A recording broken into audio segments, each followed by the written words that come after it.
Ukraine युद्ध की खबरों के साथ जहां 10वां दिन आज है, यूक्रेन ने रूसी एयरक्राफ्ट को मार गिराने का दावा किया है। बताया जा रहा है कि रूसी एयरक्राफ्ट, यहां ये तस्वीर भी आपको दिखाएंगे जहां चरनीव के पास उसे मार गिराया है। यूक्रेन की मीडिया का एक बड़ा आरोप यह भी है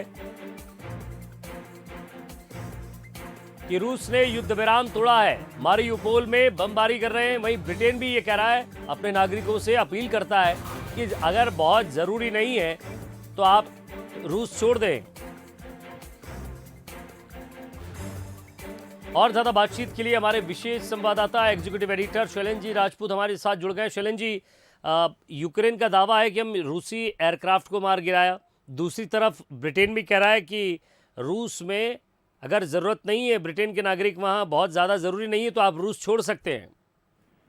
देखिए विजय, अब जिस तरह की खबरें आ रही हैं, जिस तरह की बयानबाजी हो रही है युद्ध को लेकर, आप उससे ये चीज समझिए कि एक तो युद्ध की जो युद्ध चल रहा है उसमें बड़े बड़े दावे किए जा रहे हैं दोनों तरफ से, खासतौर से यूक्रेन की तरफ से कि जैसे आज जेलेंस्की ने कहा कि हमने 10,000 सैनिकों को मार गिराया है रूस के, और रूसी सेना लगातार पीछे हट रही है। तो इस तरह के बयान हैं जो अपने देश का मॉरल बढ़ा रहे हैं वो एक तरह से। लेकिन जिस तरह के बयान जेलेंस्की ने एक बात बड़ी महत्वपूर्ण कही, अब वो इस लड़ाई को यूरोप तक ले जाना चाहते हैं, किसी तरह वो यूरोपियन कंट्री को इसमें इन्वॉल्व करना चाहते हैं। उन्होंने कहा है कि ये लड़ाई यूरोप की है जो वो लड़ रहे हैं, क्योंकि अगर यूक्रेन गिरता है तो फिर सीधा रूस का खतरा यूरोप पर आएगा। और जिस तरह से उन्होंने ये भी कहा कि एक परमाणु प्लांट संयंत्र पर रूस हमला कर रहा है, अगर इस परमाणु संयंत्र में से विकिरण लीकेज होता है, रेडिएशन होता है, तो पूरा यूरोप खतरे में आएगा। तो यूरोप को एक डर दिखाकर लड़ाई में शामिल करने की बात है। तो देखिए जेलेंस्की के मन में क्या चल रहा है ये आप समझने की कोशिश कीजिए, क्योंकि उनकी बातों में कहीं भी इस लड़ाई को खत्म करने या किसी समझौते पर पहुंचने की बात कम और भड़काने वाली बात ज्यादा है दोनों तरफ से। तो जेलेंस्की इस पूरी लड़ाई में बड़े महत्वपूर्ण कड़ी हो गए हैं कि, और जिस तरह से उनको सपोर्ट मिल रहा है, खबरें ये भी है कि बहुत से जो यूक्रेन से बाहर वहां के नागरिक रह रहे थे वो लड़ने के लिए आए हैं। तो एक ही मन स्थिति को समझना पड़ेगा खासतौर से जेलेंस्की और यूक्रेन की कि वो 10 दिन में भी बराबरी से टिका हुआ है।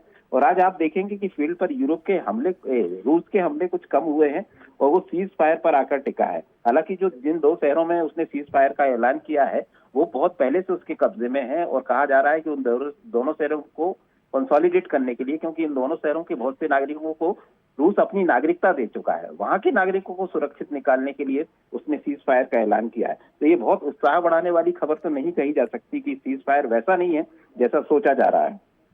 तो ये लड़ाई एक अब अलग दिशा में चल पड़ी है, प्रोपेगेंडा बार जम से चल रहा है। तो मुझे लगता है कि ये दोनों एक थोड़ा सा जो हमलों में आज रूस की कमी दिख रही है, तो वो एक अब थोड़ा सा ठहराव आया है और नई दिशा में बातचीत बढ़ी है। आने वाले 1-2 दिनों तक ये बयानबाजी तेज होगी और रास्ते तलाशे जा रहे हैं बातचीत के। तीसरे दौर की बातचीत जल्दी शुरू हो सकती है कहा जा रहा है। तो देखिए अभी फील्ड पर कम से कम आज उतने हमले नहीं है जितने 2 दिन पहले हो रहे थे, तो ये एक थोड़ी सी राहत वाली बात हो सकती है। लेकिन अब कूटनीतिक प्रयास तेज हो रहे हैं, ये कहा जा सकता है। जी शुक्रिया शैलेंद्र जी इस तमाम बातचीत के लिए। तो फिलहाल जो अपडेट होगा वो लगातार आप तक पहुंचाते रहेंगे। और वीडियो में आपने एयरक्राफ्ट नीचे गिरता हुआ भी देखा कि किस तरह एयरक्राफ्ट मार गिरा है।